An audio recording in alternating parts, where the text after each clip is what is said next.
আসসালামু আলাইকুম, শুভ সকাল সবাইকে। তো জাপানে বর্তমানে সকাল 8:40 বাজে।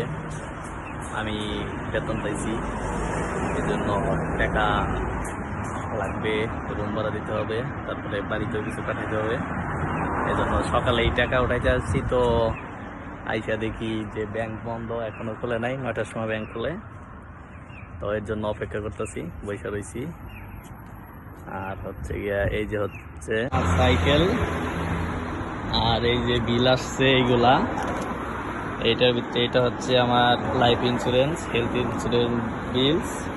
না, এই যে এটা হচ্ছে হেলথ ইন্স্যুরেন্স বিল 2500 টাকা, আর এইটা হচ্ছে পানির বিল 5000 টাকা। এই দুইটা বিল দিতে হবে।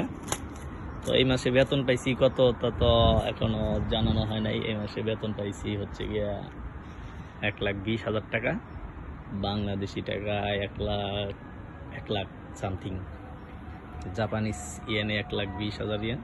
এই যে জেপি ব্যাংক, জাপান ব্যাংক, এই ব্যাংক থেকে এখন টাকা তুলব। সবাই দোয়া করবেন। সবাইকে শুভ সকাল, আসসালামু আলাইকুম।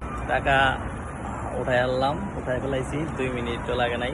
টাকা উঠাইছি, এখানে 1,10,000 আছে, 1,20,000 পাইছি, 1,10,000 উঠাইছি, আর 10,000 রাখছি। ওইখানে আবার মোবাইল বিল আছে 4,3500 টাকা, ওইখান থেকে আবার মোবাইল বিল কাটবে। এই যে টাকা উঠাই লাইছি, এখানে একটা নোট, 10,000 টাকার নোট, এখানে 11টা নোট আছে, 1,10,000 উঠাইছি। তো আলহামদুলিল্লাহ, অনেক ভালো বেতন পাইছি। আপনারা দোয়া করবেন, সামনে আরো বেশি পাবেন ইনশাআল্লাহ।